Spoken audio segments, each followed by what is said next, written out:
obsess over product, obsess over unit economics, and obsess over go-to-market strategy. And simpler is better.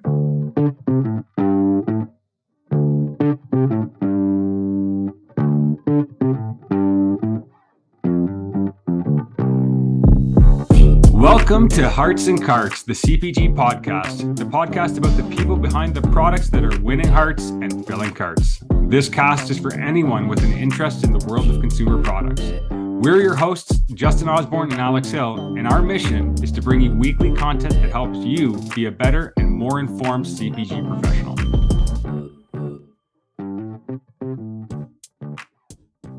Hello, everyone who loves CPG. Welcome to another episode of Hearts and Carts. It's Alex here, your co-host, and I'm here with Justin. We're getting ready to chat with an interesting founder who's built a great business, over 8,000 doors, and a big DTC presence. Justin, who are we talking to today? We are chatting with Will Nitze, who is the CEO and founder of IQBAR, which is a company that makes brain and body nutrition products that actually deliver. So as Alex mentioned, they're in 8,000 doors. They sell a ton online as well through DTC. They've expanded from bars and are now into some mixes as well. And actually, Will tells us about their 2023 innovation that's coming up. So we'll get to that. Without further ado, we'll jump over to the interview. Don't forget to like, subscribe, and follow us on social media. And here we go. Brain food, it's gonna make you smart, dude. Brain food, eat it up. Get your head ready, put your mind in the right mood. Brain food, eat it up. Hey, Will, how goes it? Hey, good. How you guys doing? Doing good. Happy Wednesday. How's everything over in Boston? All good. All good. You guys keeping warm? Keeping warm, staying inside, so not that hard. Like it. Well, welcome to Hearts and Carts, man. It's good to have you on.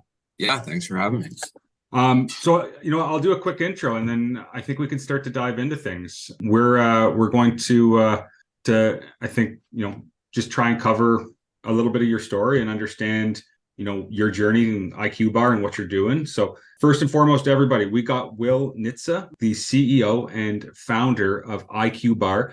IQBAR combines 6 brain nutrients and 3 body nutrients together to make essentially a powerful health food option for snacking on the go. But beyond that, I'm going to hand it over to Will to tell us a little bit about who he is and kind of his journey leading up to IQBAR, and then we can dive into IQBAR and the story there. How's that sound, Will? Yeah, that sounds good. You want the long version or the short version? You know what? Long. Yeah, let's go long. Let's go long. I'm curious to hear the story. Love the product, love the branding, and I heard some talks from you and things like that. So let's go long story, and we'll cut you off if it goes over 3 hours. Okay, cool.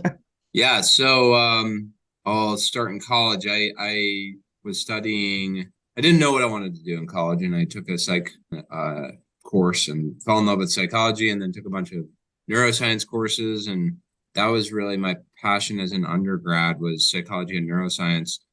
But I didn't know what I wanted to do with that or how I could map that to a job post-college. And so I just by default took a job in software. I was selling supply chain and operations software to oil and gas companies. Super random. But at the time, like SaaS as a software model was blowing up, and actually energy was kind of blowing up at the time. We had just become a net exporter of energy for the first time in this country. And anyway, the spot I was at the intersection of those things, and it was a really good experience. I had good and tough bosses, learned how to put together a good PowerPoint deck, put together a good spreadsheet, etc. But was not passionate about it. Knew I didn't want to do it for 30, 40 years. Yeah. And so I sort of, in that job, I started feeling terrible physically, and I was just getting headaches and brain fog and lethargic. And I pretty quickly mapped that to my diet, or found that was attributable to my diet. And so I got really into nutrition. This was like 2015, 2016. And I just started voraciously reading books on nutrition. And then I read a book called Grain Brain, which was at the the intersection of nutrition and cognition, and which was again one of my favorite topics. And basically, it was just saying effectively the things you eat now affect how your brain works today, and then the things you eat repeatedly over decades of time affect how your brain works, or structurally is 60 or 70. And that was a fascinating concept to me. And also concurrent to that, I read a book that also changed my life, called Mission in a Bottle by Seth Goldman and Barry Nailbuff, the guys who started Honest Tea. And I found that to be really fascinating because, first of all, it's written in a graphic novel format, which I think the only book I've ever, it's the only book I've ever read that's written like a comic book, business book I've ever read that's written like a comic book. And it was just super good. The guy, Seth Goldman, had gone to Harvard undergrad. So I was like, I'm this guy.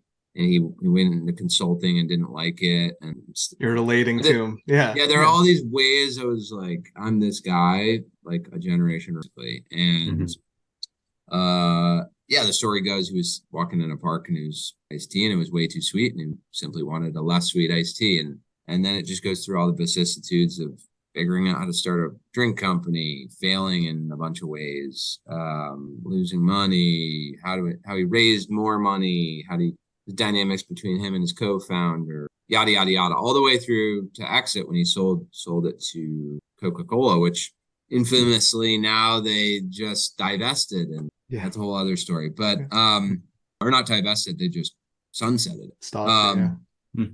So anyway, I read those things both changed my grain brain, and then Mission in a Bottle changed my way into my life in a huge way, because basically I was like, all right, I'm going to start a brain food company. That was like the byproduct of me reading those two books and not really loving what I was doing was me, for whatever reason, thinking, okay, I'm going to start a brain. And so at that time, was it like, did you have any idea on what type of food? Like, were you thinking bars, or were you thinking like anything that can support cognitive function? I was fairly agnostic as to the form factor. Bars just seemed really logical because, there's a couple of boxes I wanted to check. Is it a really big market? There's only so many things that are the manifestation of smashing a bunch of things together. Fair enough. Yeah. It's like a bar, a cookie, and that's basically it. So that was this like realization I had. I'm going to do this thing. And then of course I knew nothing about how to actually start. Like, where do you start? And I think that's where a lot of people just sort of flounder around and then give up is right at the finish line, or at the starting block. And for me, I don't know why I started doing this. Maybe I've always done this, but I always take the same tack when I'm approaching something I don't know about, which is just find someone who does know about it, call them, and then ask them. So my next step was, actually, that's not true. I tried to get a job at a startup because I was like, okay, I'll go find a food. I want to start this thing. I don't know anything. I'll go find a food startup. I'll go work there for like a year, and then I'll suck up all the knowledge possibly can, quit, and then do it. And I'll start with all this knowledge. And so I tried to get a job at a couple food and bev startups in Boston, where I live. And I just couldn't get one.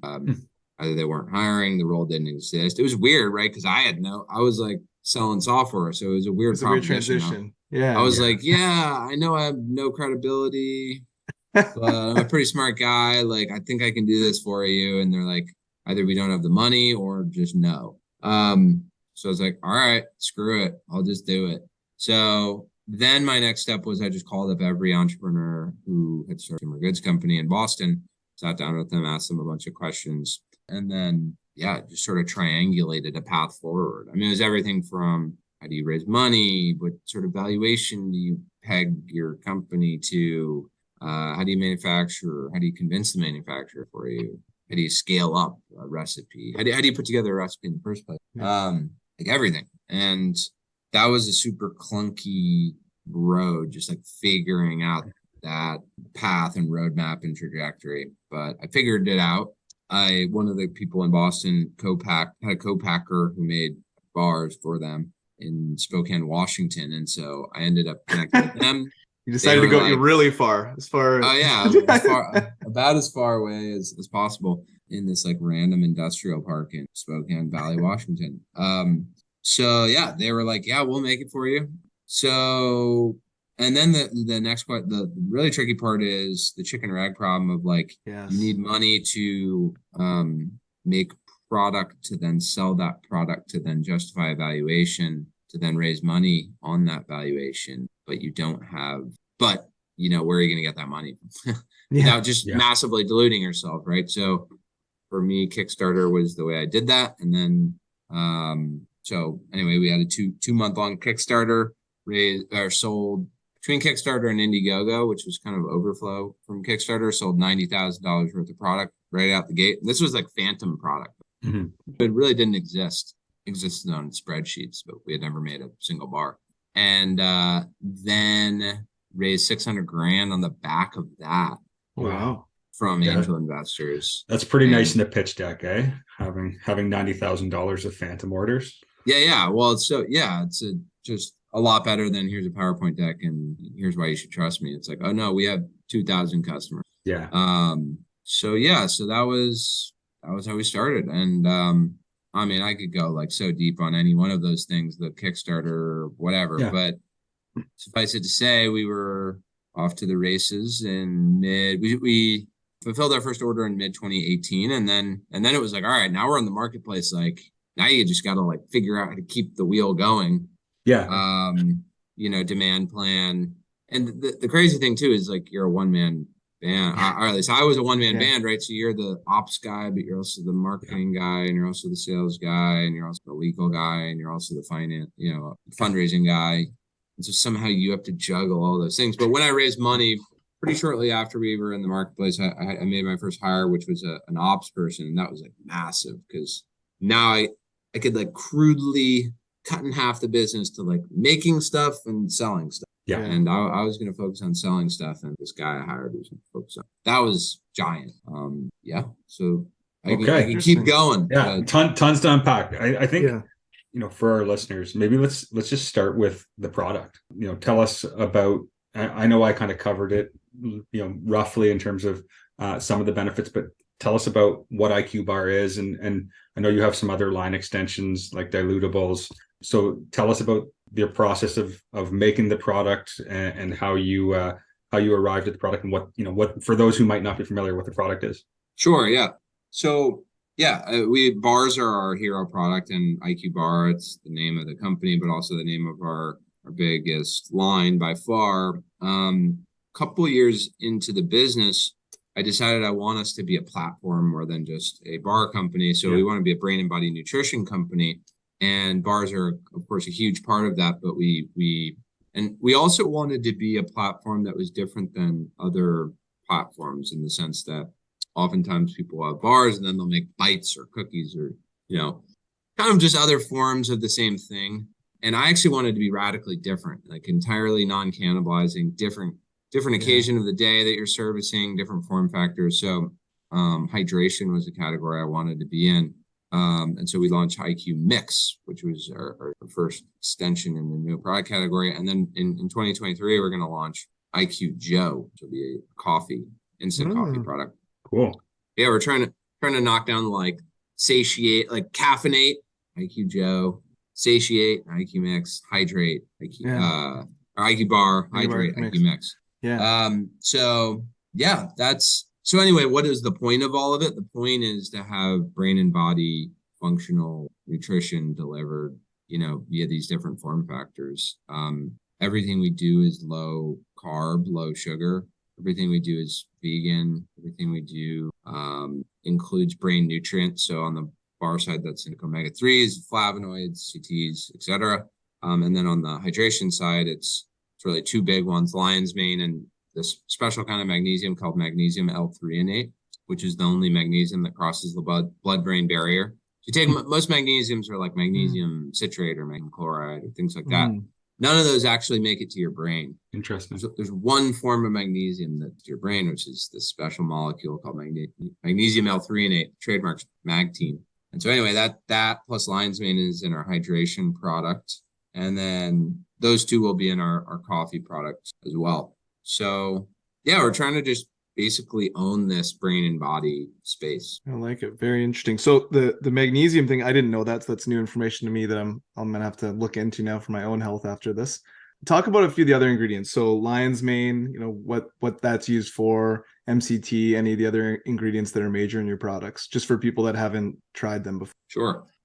So lion's mane is a mushroom. There's a whole class of mushrooms known as adaptogens. Not just mushrooms, actually, it's herbs too. So there's an herb called rhodiola rosea is an adaptogen too. It's a root.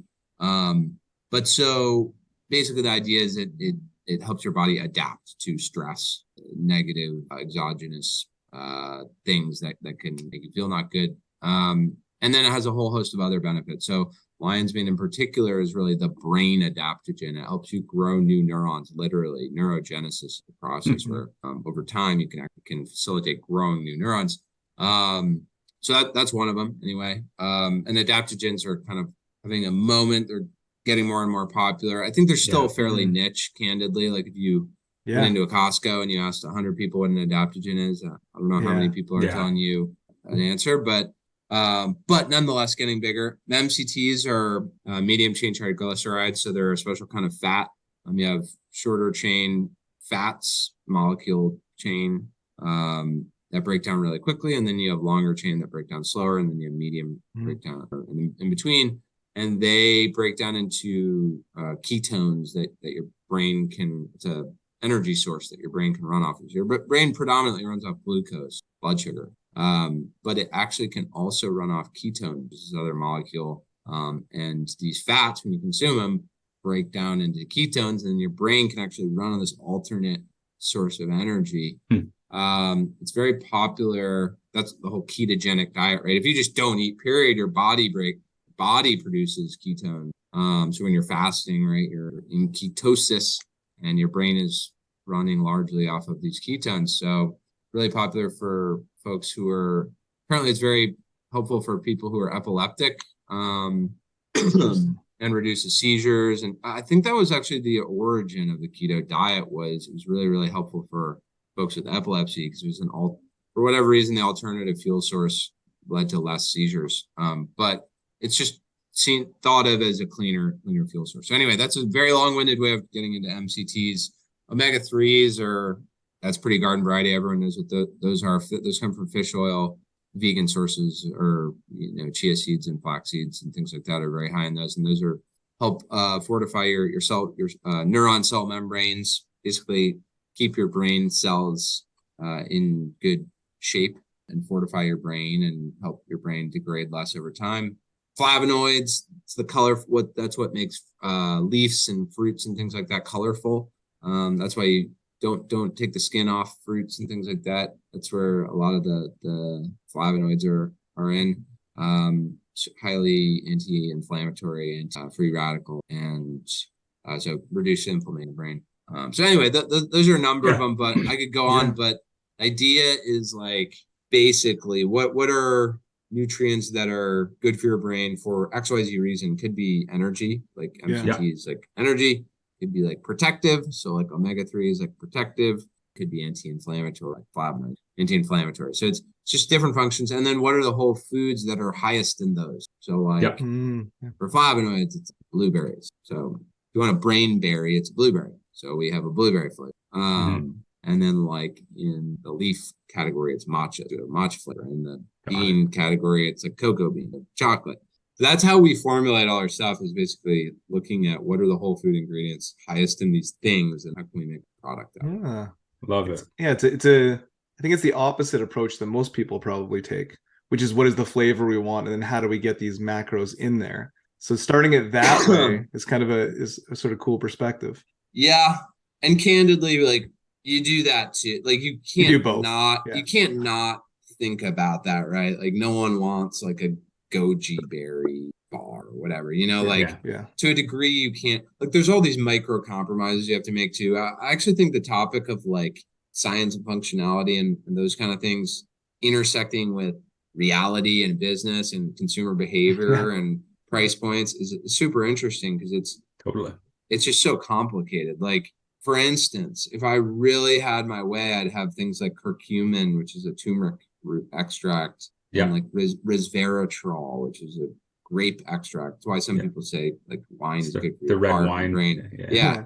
But you'd have to drink like 50 bottles. So it's actually like a concentrated version. So like I'd have things like that in the bar, but then the bar would be $10, right? So no Yeah. one's going to Yeah. buy that.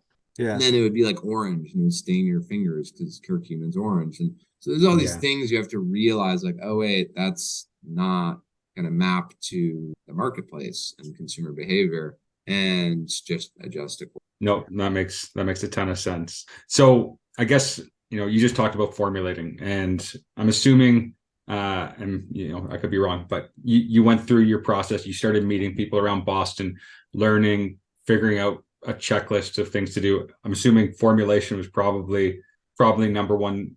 So I guess walk us through kind of what that was like, making a physical product for the first time, finding partners, and making your bet on which formula was the right one. Yeah, I mean, it's a never-ending journey. I really did do it the way I described it there, where it's like, what do I want to center the products on? And then how can I make that taste palatable and then good? Yeah. And the other huge challenge that I had to overcome, again, it's a never-ending challenge, is if you want to have basically no sugar in something, that's insanely hard to make good. And that was always the goal, to be keto compliant and just low sugar, low carb, not because it was trendy or it was a weight loss product or anything like that, which that diet does map to those things, mostly for the brain. So it's just a lot of trial and error. And I'm also not a food scientist. I'm totally like self-taught. I now know, I would say as much as garden variety food scientist knows, just from like brute force, trial and error, doing this for years and years. Yeah. So, but I didn't at first. And so, I mean, one of the cool things about food and beverage products is they have the recipe on the back, more or less. You go buy 20 bars and like, all right, how did they do it? How did they do it? How did they do it? It's true. Yeah. Of course, a lot is hidden in between, and any one item could actually be 5 items, but it gives you a starting point. And then you're like, how the hell do I source this? And then, do a lot of Googling, call suppliers. The supplier tells you to call that supplier, kind of triangulate it. And then you call all these random suppliers. And you're like, hey, can you send me samples? And then you just sort of reverse engineer other bars and then like morph it into your differentiated bar. I mean, I made it harder than I could have and maybe should have. Like if you just want to make a granola bar, it's pretty friggin' easy. Like you get oats and like honey and like throw a couple dried cranberries in there and you're good to go, right? Yeah. Like that's quite easy. I was trying to do something much harder, which is like, how do you have 12 grams of plant protein and like all these brain nutrients and no sugar? Yeah. And it was just really, really, really hard. And there's so many things that can go wrong. Totally. And taste good. Like, and taste good, and it has to stick together, and it has to last on a shelf for a year. Like that's insane. Yeah. So it's just very, very, very challenging. It makes you look differently at anything when you go through a process like that. You look at it, pull anything off a shelf, you just look at it differently. You're like, I know how much is under the hood. So many trade-offs. Yeah. And the bar category is a tough one. It's a very competitive category, right? Like there's new bars coming out all the time. And when you go down that aisle, there's 100 different brands, right? Like it's a very competitive category and a lot of different segments, different added benefits, a lot of confusion. I think even just as like a consumer going down that aisle of the grocery store, it's like, it's overwhelming, the decisions and how bars can differentiate themselves from others, right? It's tough. I know even from my past life when I was a vegan, we had bars, we couldn't differentiate ourselves really. And so that was a huge trouble for us. So when you went into the bar category, I guess one, did you have any idea what that category would be like in terms of the competition? And then two, how did you look at differentiating yourself from the rest of the mix? Yeah, honestly, I was never that like daunted by the category being really saturated. I don't know, that never really concerned me. Like if any category is really saturated, it's a really big category. So I think it's more useful to look at subcategories than it is to look at categories. Like you could, when people say, and by the way, that's the first thing everyone says to me. They're like, oh, product category, right? Like it's always the first line. And I kind of relate it to like let's say you have like a lemonade. It's like, oh, drinks are crowded. It's A like, lot of yeah, drinks. Yeah. like, yeah, no shit. Yeah. But lemonade isn't that crowded, you know? And so for us, it's like, yeah, bars are crowded, but we're not playing in bars. We're playing in ultra low sugar, low carb bars. Yeah. So, I mean, and even like, you could even like narrow it to a keto bar, let's say. Yeah. And that now all of a sudden it's not crowded. There's like 5. You Yeah. started at 500 and now you're at 5. Now it's like, okay, I just need to like beat these other 4 players or at least steal some meaningful market. And then like there's the whole dynamic of, I just chatted about this on another podcast. Like, don't be beholden to trends, but ride trends. Build a product that can ride trends, but not be married to trends, so that when the trend invariably ends, which all trends end, you don't die, or you know. So like, don't be chia this, because eventually the chia seed trend will go away. Or whatever, insert trend. You know, if you're kale chips, it's like, yeah, kale was cool. Is it still cool? Less so. But it's just risky. So like what I wanted to do at the bar is like be able to ride that keto trend, which we did, and it was crazy at first. Like, I think it was like everyone expected it to be, let's say, a two-year trend. It was a 7-year trend. It just didn't die. Like, kept getting bigger. And we were one of not that many bars that were keto. So we just like started growing. Like, so again, like the whole, this is crowded. It was like, I never even took notice of that. Cause I'm sure Cliff Bar was still selling a zillion bars, but like they were playing a different game, and the market's just so big and you're so small. Like, I mean, you're not trying to make 10 million bucks. You're trying to make like 10,000 bucks. And then you're trying to make like 20,000 bucks. And you're trying to make 40,000, yada, yada. And then, you get big enough where you're like, you have to have those bigger macro like considerations. But for a while, you're just trying to get off the ground and make your first $1 million bucks. But it is true, you know, as you get more and more. And also, we were e-commerce first, so you don't really like with brick and mortar. You're like, all right, there's a shelf thing. There's like 10 spots, and I'm like, I'm gonna have to displace someone. With e-commerce, you don't. Unlimited shelf space. It's unlimited shelf space. So I was never like, oh, there's 10 spots. It's like, no, there's infinite spots, and you just have to make a listing and then like outperform. It's just a different mentality. Yeah, no, that's totally fair. I mean, one thing I'm curious about is just your overall approach to branding. Like, I think the packaging, I think, you know, even the logo, the way you've put together the brand is you know, super strong, super clear. I think it really speaks to what you're trying to build in terms of the platform. So I was curious a little bit about how that came to be built, how you thought about it, iterations. Like, I haven't followed you since 2017. So in terms of like, you know, maybe your first version of the brand to today, how much has it changed? It's changed a lot. I mean, we started, so the first 3, we had 3 SKUs, and it was cacao, almond, sea salt, blueberry, sunflower, walnut, and matcha chai hazelnut, which sounds like what you would buy at like a farmer's market in Eugene, Oregon, right? Like, and I mean, we just learned a lot. It was very like pretty packaging and pastel-y and this and that. And as we got smarter, I think we learn not to fight, like meet customers where they are and tell them what they want to hear, and do it in a really clear way. Don't intimidate them. So there's all these like micro considerations with like what goes on your pack, and we say brain nutrients. We're not going to be like, there's lion's mane and this and that. It's like, whoa, you're confusing the people too much. Like, and a lot of people don't care. That's what people get in love with, their own like ideas of how they're special or differentiated, and without realizing that no one actually cares. You're right. Like half of people just want a chocolate bar for like under $2 or whatever. I call that brands talking to themselves. They do it all the time. You sit in a room and talk about it for hours, and the consumer doesn't give a shit about what you're even discussing. And which is crazy. Like, everyone does it, and it's just hard to avoid because everyone loves their own ideas. But I mean, the antidote to that is, I mean, man, probably like the best antidote to that was we did this Costco roadshow, and we just talked to like 10,000. I mean, if you want to be humbled do that. Like, or if you want to learn about what people care about, just go do that. And then you're like, wow, it really is all about A, B, and C. Mhm. And are we hammering that on our package Mm. in the right order?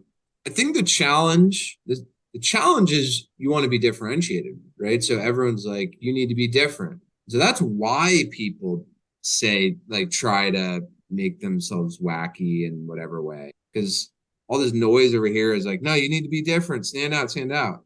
And so it's like logical, but then what you find is that it hurts you. So it's like, I actually think you want to be 90% meeting the consumer where they are, and it's like really only 10%. It's like any of the healthy-ish categories, the best category. It's like, yeah, we're a pizza, but like we used a little bit of cauliflower in it. It's true. Like 5% Yeah. of it's cauliflower. And it's like people love that, and because you gave them 90% what they already were there to buy, and then you're like, oh, but it's 5% cauliflower. Like, Yeah. don't be 50% because now you're not made. So that's just a tough lesson to learn because you want to be more different. It's like actually people pretty much always buy the same stuff. Yeah. Like chocolate, peanut butter, bits of fruit, lemon, and raspberry, and out. Like it's always the same. You look at like the best it selling is. and like year over year over year over year over year. Especially now with like 2022, everyone goes back to the basics. Like look at all these trends have risen and died. Mhm. Plant-based meat was like everyone was having a mania over plant-based meat, and like, oh wait, now everyone's like, actually, I mean, I don't know. I guess the jury's still out on that one a bit, but like I ate plant-based meat, and I was like, yeah, this is kind of cool. And then I went back to eating meat. I saw a vegan product, but so people revert to the mean, and like Yeah. people just like what they like, and if you try and swim against the current, especially as like a cash strapped startup, Yeah, it seems like you set yourself up to be temporary, right? Like when that trend ends, you don't have ground to stand on. If you're too different, if you're too out there. Yeah. I think there are some exceptions to that, but they're Yep. very special. So like I would say Mudwater is an exception to that, but it's a very specific case. Athletic Brewing, right? Mhm. There's just I think it's 65% of Americans drink coffee, like insane. Like what other product is 65% consumed? Like I can't even think of another one other than like water, maybe pizza, but Yeah. so like everyone drinks coffee. So it's such a big number that some large absolute number of people are kind of pissed about drinking. They're like, I do it, but I don't really like it, or like I want to get off it. Plus, it has the whole addictive quality, and you're literally consuming a drug, and it's like maybe I want to be less stimulated, whatever. Special case. And so Mudwater comes in, they're like, yeah, we're just a coffee alternative. So that flies in the face of everything I said before, like meet consumers where they are, because they weren't there. Like I guess they kind of were with Four Sigmatic. There were a couple other players who had kind of been doing that, but not really. It's so like, hey, here's an alternative. So that was highly differentiated. But in a way, you're still meeting the consumer where they are. You're just doing it before other people realize that was this huge opportunity. All those consumers, were pissed. You could go do some basic research and realize a lot of people are trying to get off coffee. Same with athletic brewing with beer. Yeah. No one had really done it at scale. So yeah, it is super different and it's a big risk, like no question about it. But you just know. Think of how many people drink beer. Probably similar deal, 65%, let's say. Yeah. Some massive amount are kind of tired of being hungover. Like, so highly differentiated, but you're still in a roundabout way meeting consumers. Yeah. And I can relate to both of those. One of my goals, I need to drink less alcohol and drink less coffee. So I have both those problems. So I can definitely see the 65% thing. I want to go back to the Kickstarter piece, because I think you're the first founder that we talked to that has experience there. So maybe just walk us through what that was like. You said it was even before you had produced the product. So like what exactly did you show there to get the $90,000 in orders, which then ultimately led to the huge funding? I mean, we made a video, which I shot at my office of my old job. I asked the CEO if I could going on Really, yeah. Saturday and shoot the video, and he said yes. My friends acted in it, like shoestring budget. It's like a couple. So we had a video, and then you make a page, and we had like renderings of the bars, and then we had made like a very small pilot run, which is like a batch of like 100 pounds. So I think we had like images of the bars too, and people in the video could take a bite out of it. That was it. And then it was just like, how do you drive people to this page? Yeah. What people don't get about, there's a whole like world of and game and strategy. And there's an analog to this in the equity crowdfunding with like Republic and WeFunder and yada yada. Similar deal. It's similar exercise. You're just selling shares in your company instead of selling pre-sales. But yeah, I mean, the challenge is, okay, let's say you want to hit $50,000, which is so arbitrary, right? When you haven't sold one unit, it's like completely arbitrary. You're like, yeah, 10 grand, 50, I don't know what, like, Yeah. You've never done it before. Like, you have no idea where your target should be, but you're like, all right, let's just say 50 because that seems successful. I mean, you look at other Kickstarters in your space and you have a high watermark. So anyway, 50, let's say, is the number. And then you're like, all right, that's a lot of orders. How am I going to drive all those orders? My mom's good for 50 order, or 50 units, and then you quickly run out of like immediate family. And so, yeah, I mean, we did some insane stuff that's definitely like black hat, stuff. Basically, we created massive email databases and then just like ruthlessly spam. So like it worked. Yeah. No, it worked well. So I made a database. I went to Harvard undergrad. So I live in Boston. I live right where I went to college. They have these books, Harvard Red Books, that has, let's say, the class of 2012. You open the book, it has everyone's email, like John Smith, Really? John.Smith at Gmail. So I just I had my phone, I just flipped through, took pick. And then I did a image to text conversion software and pulled all these emails. So I think we got like 10,000 emails. And a buddy who went to Harvard Business School, he gave me his login. Every person has the same convention, first dot, last at HBS class of whatever .edu. And in their search functionality, you can't just like press a button and get like everyone who's ever gone to that school, but you can do it in advanced search. And then you could toggle on like tennis club. And that's like and if you do every permutation, every combination of interest, you can like triangulate. Yeah. You can basically get everyone. I think I got like 97% of every person who'd ever gone to Harvard. And then you just apply some basic logic, dot, last, etc. All right, now I had that was like 80,000. Unreal. I did that for my wife went to BU. I did it for BU. I did it for my parents, like graduating colleges. I think I even did. I did it for my high school. I think I even did it for my middle school. Anyway, and then I would just, because you have that little bit of familiarity. See, then and I used my Harvard undergrad email, graduate email, because I knew the domain score was going to get absolutely roasted because all these people are going to mark it as spam. Yeah. So had I used my like IQBAR domain, I would totally screw the domain, but I don't care about the Harvard domain. Yeah. So I sent it to like let's say like 20,000 Harvard students. So I was like, hey, I was class of 14. Like, I have this new project. Just wondering if you'd be down to check it out and support it if you're down. Like something like that. Little hook, like, hey, we went to the same school. We're entirely strangers. Like, yeah, it's almost irrelevant that we have that one thing in common, but for whatever reason, you get that email, you're an alum, you're like, oh, okay, I'll check it out. Yeah. So yeah, I mean, we absolutely crushed it. For free, by the way. Like, zero customer acquisition cost. So yeah, I mean, tens of thousands of dollars from that. And then we did some other stuff, like we had people pre-commit to posts. I forget what it was called. It was some service where like I would message 100 people and I'd be like, hey, will you pre-commit to a post? LinkedIn post, Facebook post, people were still at the time, Instagram post, whatever. And then I owned that post that would post. So I could click a button at any point in the future and that would post as if they were posting on those platforms as them with the message I wrote. Cool. So I banked like 500 of these posts. And then the day we launched, I pressed a button and it just flooded the internet. A huge bang. Yeah. I did it like a B plus. I think other people have done this. If you really crush that strategy, Tim Fair, I think I learned this from Tim Fair. If you really do it, you can like trend, right? Because if enough people are posting the same thing with the same link, like you can trend, and then you get this like massive halo effect.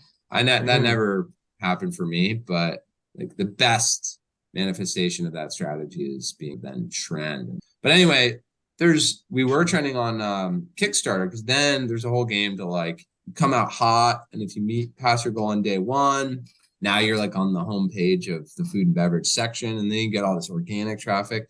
It's like the rich get richer. Like the better you do, the better you do. Like better you do, the more organic people that Kickstarter throws at you. So it's just critical to do really well early.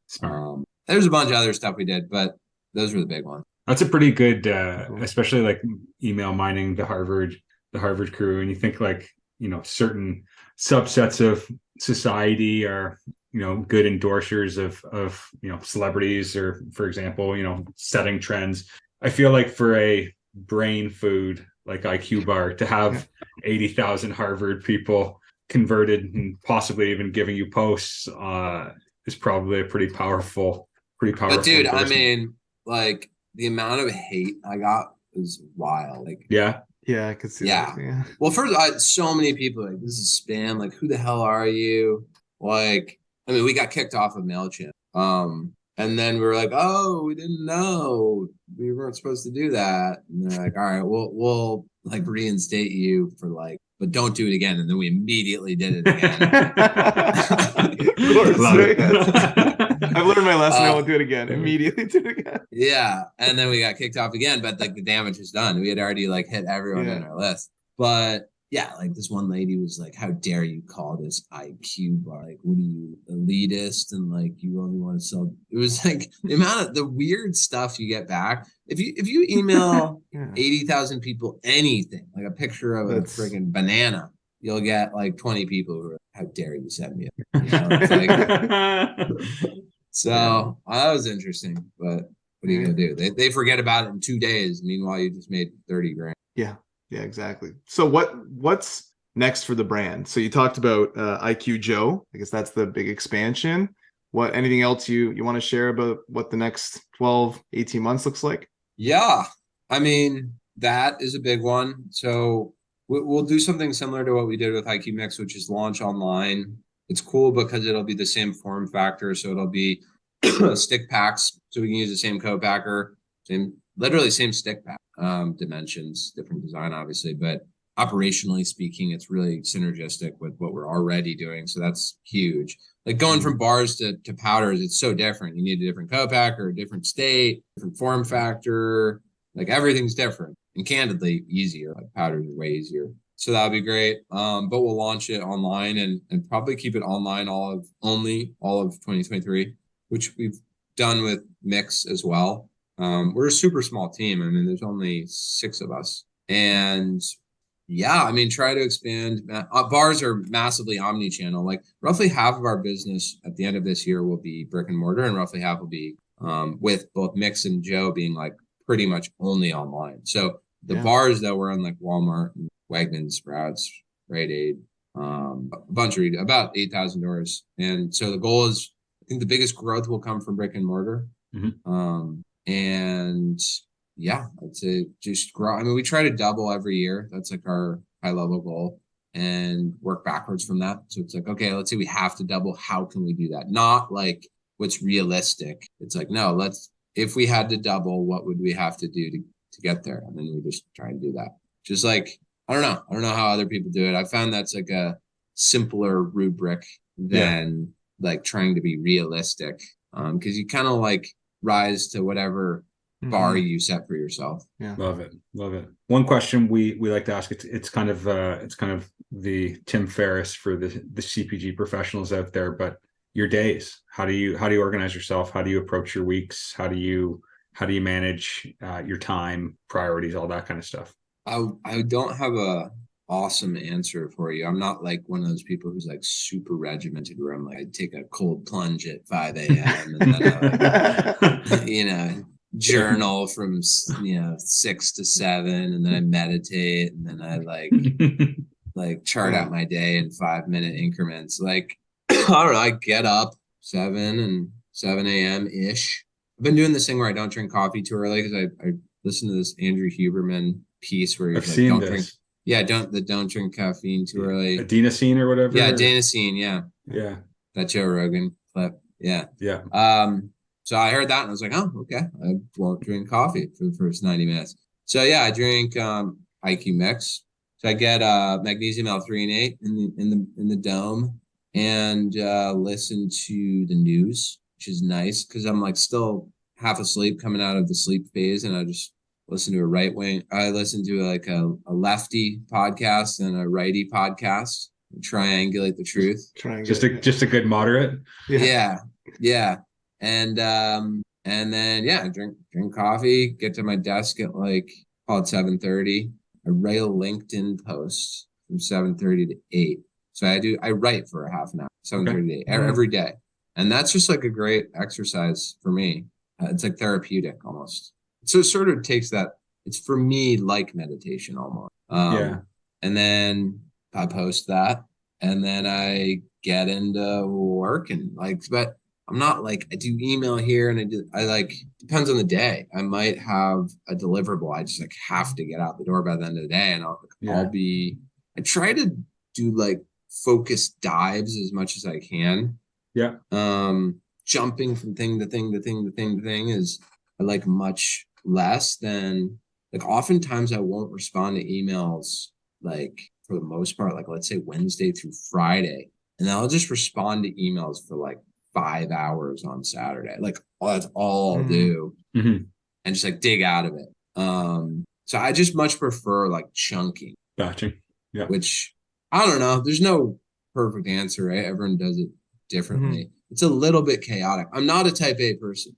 I wish I was, and I try to be, but I'm not. My wife is. I'm not. So I'm like constantly trying to more type. I think a lot of entrepreneurs are weird like that. They're like chaotic human beings.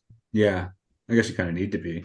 I love your LinkedIn content, and it's something I've noticed with a few of the people who do it really well. It's almost like they use LinkedIn as a journal, like a way to basically publicly journal. Yeah, that's a great way of putting it. That's exactly what I did. I like it. And then you get input. Like it's kind of like writing gamified. Yeah. Because when you write a journal, you're like, huh, cool. And then you like put it in your drawer. But when you type out a post, then you get like real-time feedback. Yeah. You know if like it's good. There's like a score. Like there's likes. And, but also people will write and they'll be like, I disagree, or I agree, or I had a similar experience, or whatever. And so it's like, why wouldn't you do that? Because you're right. Like I'm pretty sure like the most profound thing I've ever written in a journal is probably lost. At least yours are all like up, they're all ranked, rated, and you can find it, right? So that's kind of like a tragedy what you just said. It is. For sure. I think it's true though, right? Yeah. Like, I mean, end of the day, I'm not going to flip back through hundreds of pages over whatever the last decade to find a note. There'll be there's some service where you'll just like send in your notebook and it'll like collate all your thoughts, and then you can like search them. There'll be something. Hold on to those things. For sure.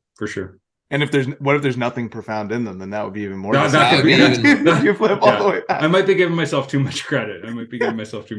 That does happen very often, by the way. You're like, damn, that was profound. And then like a week later, you reread it. And you're like, what the fuck was I thinking? Yeah. You're just feeling yourself that day, I guess, and then it fades off. But yeah. Another question we like to ask people: what is a brand that's out there right now that you love? We call it your brand crush. Like it's something you use, or just a brand you like what they're doing. You did mention Mudwater earlier. I guess that's one that's trending right now. I've never tried Mudwater. Oh no, I just think it's a cool case study. I drink coffee. I like coffee. There's no I guess IQ Joe, right? So yeah, you must. The problem being solved is not a problem; it's a solution. So yeah, dude, I crush probably like 5 of these a day. These Zevia ginger ales it's like, that's what I'm always envious of on drinks, which is partially like got into drinks is it's like can't fatigue. There's no flavor fatigue. Like I could Mhm. drink 10 ginger ales a day, and I'm like, number 10 is just as good as number one. And the zero sugar thing, and they just like nailed the like stevia, and I don't know. I don't even like the branding. Like I think the branding's kind of like Yeah. it looks like that Shasta Cola or whatever. Yeah. But the product's so freaking good. It's like I don't care. I That's the thing. Here's another thing. And we got all worked up about like branding and this and that. It's like, dude, I could not care less. Once I liked this, that was like priority number 500. Yeah.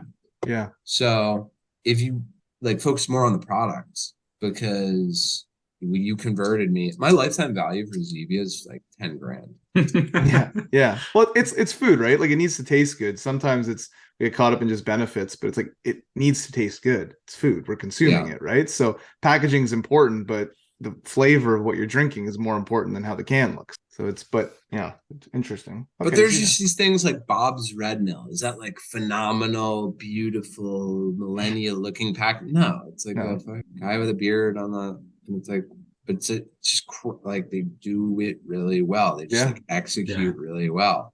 Yeah. Right. Okay. Well, last question we like to ask people. Thought experiment. You're in front of, let's call it 15 to 20 aspiring founders, or even just, people who want to work in CPG, maybe join a startup or join even a big company. And you want to give them one or two pieces of just key advice for them to take into their career. What are you telling that group? So they all want to be founders, or they want to just work in CPG? They're interested in selling physical product. All right. Well, the first thing I would say is in what capacity you want to be a founder. Like decide the capacity in which you want to be doing that. Because being a founder and being even one step below that, let's say COO, is like wildly different. You may think it's not that different. It's like wildly different. So decide what you want to do. Do you want this thing to take over your life? How much do you value your romantic relationships? How much do you value your social relationships? How much do you value your bank account? How long are you willing to forego a salary or live at the poverty line? Yada, yada, yada. Yeah. Right? You're going to have to answer all those if you want to go the founder route. And by the way, you're going to have to say, I'm willing to sacrifice A, B, C, and D. So just like That's make fair. sure you button that piece up first, because everything will come crashing down if you do that upfront exercise wrong, and you'll just burn out or run out of money or whatever. I mean, honestly, that's like the biggest advice. Like to like make sure the macro elements are aligning for success. But let's say they are, and let's say you're willing to make all those sacrifices. I would say do something that is like obsess over product, obsess over unit economics, and obsess over go-to-market strategy. And simpler is better. Like if I've learned anything over the long run, simpler is better. Like if I was starting from zero, I would try to be the guy who provides like coffee to Costco, like one SKU, just to Costco.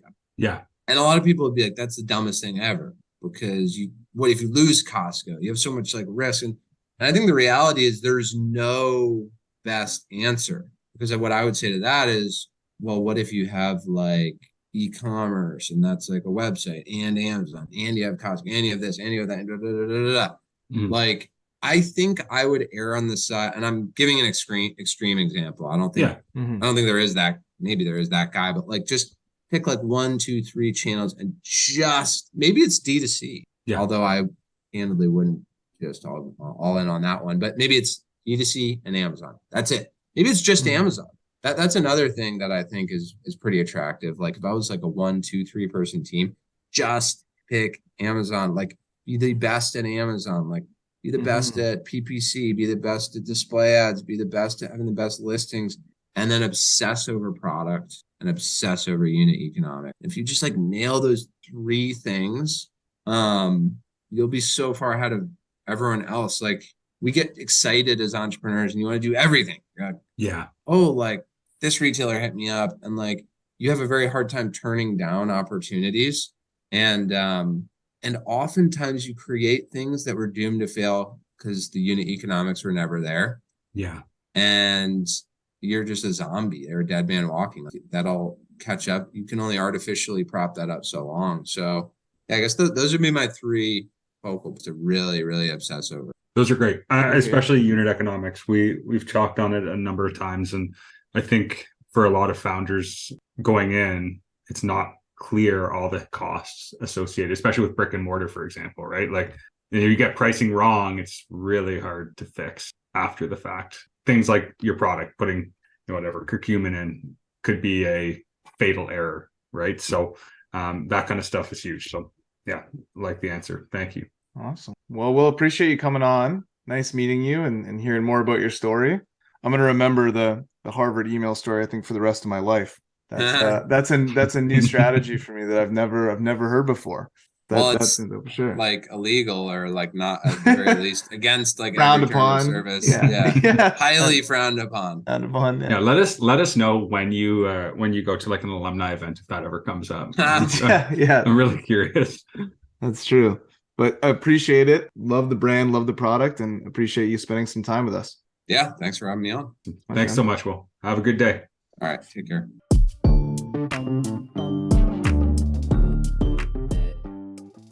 Well, that was great. I really thought Will was a cool guy. Super interesting. Loved the way he's approached his business, and thought it was really interesting how he's brought his business to market and how he's kind of innovated to get to where he is. Justin, from your end, any key takeaways you want to know? Yeah, he said a lot of interesting things, right? Like, he talked about where he got his inspiration from, and he talked about some of the challenges in different areas, and was pretty open about different strategies he used that people can maybe rip and run with a little bit. I liked what he said, and it's pretty similar to another guest, Erica, that we had before, where he said when he didn't know something, he just found someone that knew it. So rather than spinning, and he used the word floundering, and being caught with an idea and not knowing what to do, it's easy enough in today's world to just reach out to people who do know what they're doing, learn from them, and then be effective and successful. So just something that's so simple, but a lot of people don't take that step to do. So I thought that was a key takeaway. Alex, what about you? I think, there was a few from my end. I loved what he said at the end around, decide if you're willing to make the sacrifice of being a founder, and then some of the things you need to really obsess over. I thought that was great. But I think for me, one of the ones that I'm going to take away and have to think about is, how the heck am I actually going to do my journal going forward?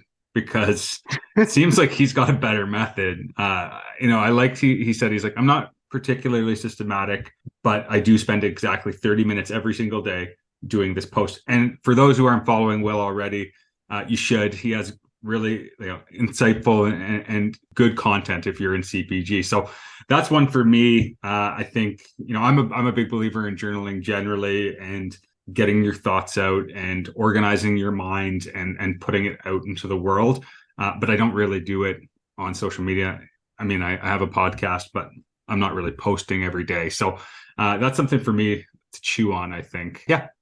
I see a future episode where, after you've gone through all your journal entries, we go through your top 10 most profound entries. I'm excited. That's better than any guest we could ever have. Grilled cheeses are better with ketchup. That kind of stuff. It's accurate. It's true. As long as it's not wrong. It's true. All right, guys. Well, thanks everyone for listening. If you're still here, we really appreciate it. Please like, subscribe, follow us on our social media channels, and we will be back again next week. Thanks, everyone.